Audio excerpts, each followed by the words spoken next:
You are listening to the Yoga for Balance podcast. I'm your host, Heather Jurdy. Thank you so much for listening. In this week's episode, I thought it would be helpful just to take a step back and look at yoga principles, the essence of yoga, some of these things that are coming up in conversation. What do they mean? What is the basis for it? So that is my goal with some of these individual episodes, just to dive in a little bit and talk about them. I'd like to just begin with a few deep breaths so we can all get a little more grounded and peaceful before we go into our topic. If you can, if you're somewhere comfortable, you can close your eyes. If you're driving, please don't. And just take a big, full, deep breath in. And an open mouth sigh, let it out. Take two more like that, even a deeper breath yet. Sigh, let it out. One more.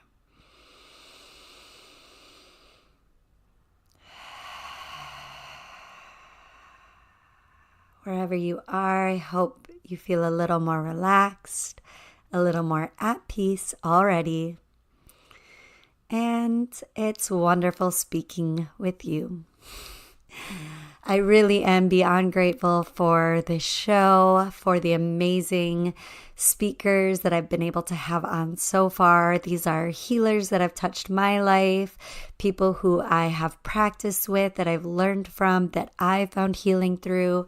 So I really hope that you are enjoying all of the great information that they're sharing, that maybe you're trying some of the tips. I'd love you to head over to the Yoga for Balance podcast on Instagram and leave comments on your favorite episodes. Let me know what you're loving.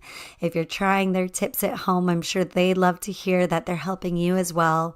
So would love for the participation to go across, from your headphones or your car stereo over to Instagram, Facebook. You can find us at Tantra, Vintantra, across the web, as well as the Yoga for Balance podcast there. So in this week's episode, I wanted to just take a step back and look at yoga and the essence of it from my perspective, from my background, because that's what I can speak from, of course.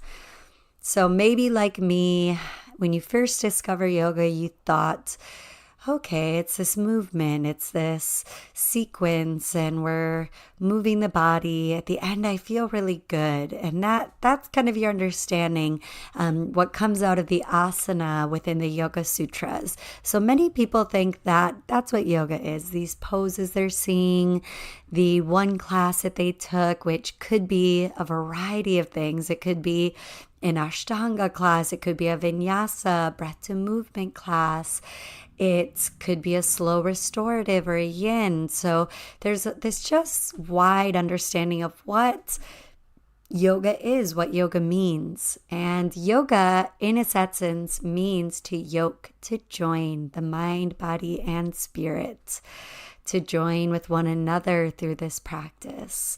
In Tantra yoga, where I studied my 300 hour in Ecuador, I had Iris on the show earlier. It's believed that we're all connected. So through the practice of Tantra yoga, it's using your senses, connecting to yourself, but also connecting to that energy life force that's all around you, that surrounds you, that's in the earth, that's in those who are around you in your community. And depending on where you are in the world, where you are in the country, the yoga you're practicing could look very different.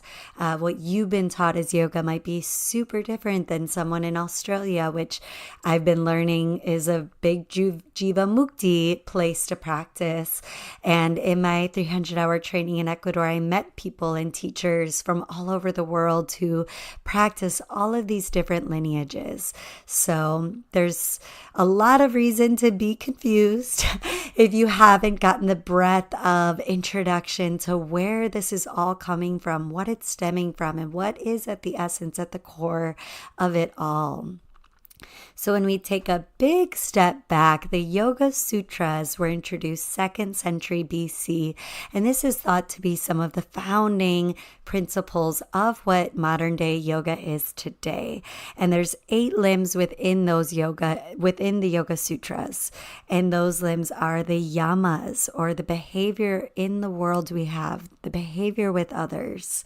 Niyamas, these are personal observances, personal discipline.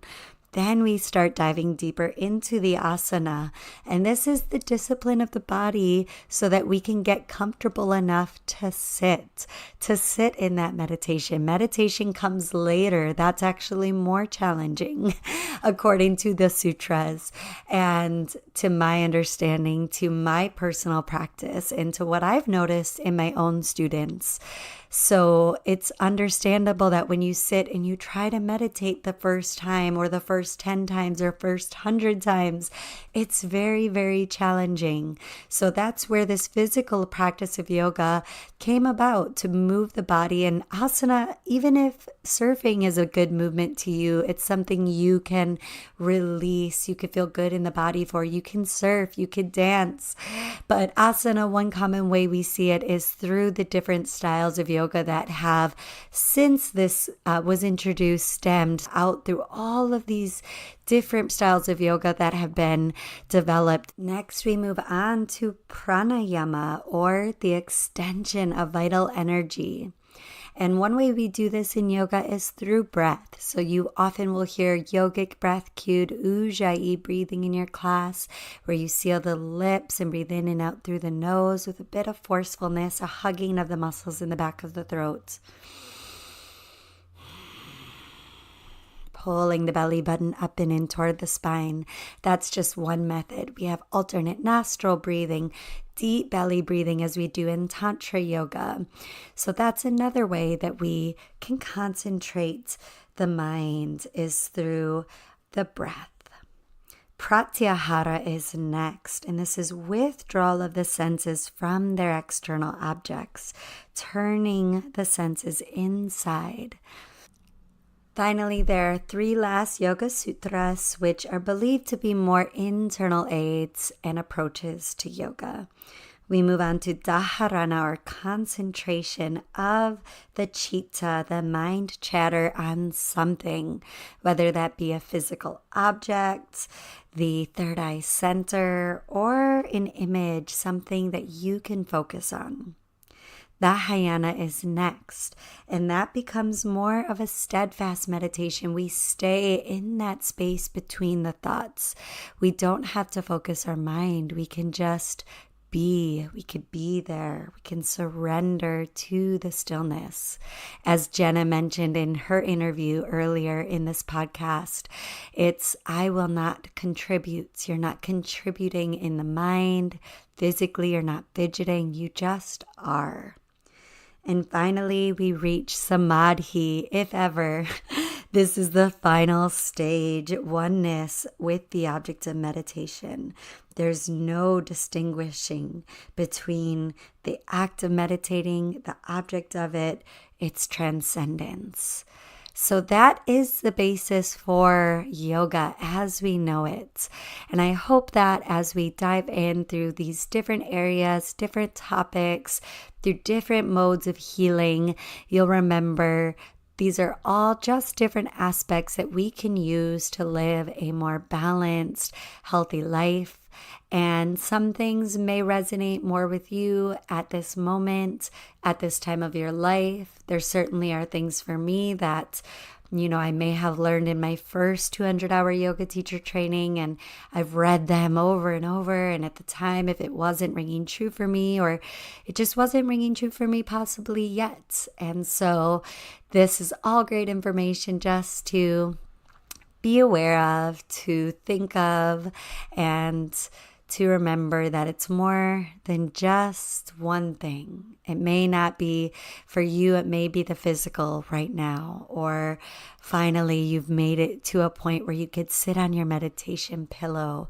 This is a lifelong practice and lifestyle. It can come off the yoga mat You can turn again. Your asana practice could be taking a long run where you are just present for that entire time. You're feeling better in the body, that running is good for you. Your meditation, it starts with 5 minutes, it turns to 10 minutes. As we start moving the physical body more, we could sit longer in that meditation. So all of this really works together as a system. I know my personal self, I found this also helpful, whatever brings you to yoga, if it's that asana, if it's the pranayama, if it's a meditation, something about it rings true for you, go with that. It started with the physical for me, and then all of the other things, the deeper rooted aspects of yoga started popping up like little seeds and new growths through the years and at different times of my life when I needed them. Literally, some of the hardest times in my life where I didn't know what I was going to do. I thought I'd go in a panic attack. When I found out with one of my best friends passed away, I went right to my pranayama, and I hadn't thought pranayama was that important of the practice, an important aspect of the practice for me. But I went into that state of extreme fear and anxiety and upheaval, and the first thing that came to me was breathing and using my breath to calm my mind. So when my mind went in every which direction, I just took a deep breath. I counted the breaths, closed my eyes for 5 seconds, and I exhaled for 5 seconds. And I just continued like that as long as I needed to. And before I knew it, my mind chatter had quieted and I was able to be more calm. That is all I have for you today on the essence of yoga. We're going to dive into these topics more, but I wanted to check in with you to take a step back, start setting the foundation for some of these conversations that we have coming up. And I would love, again, to hear from you. Join me over on Instagram, on Facebook, and let me know other things that you'd like to hear about. This is really for you guys. If there's something that's come up in your yoga class, something you've been curious about learning more, I would love to hear from you.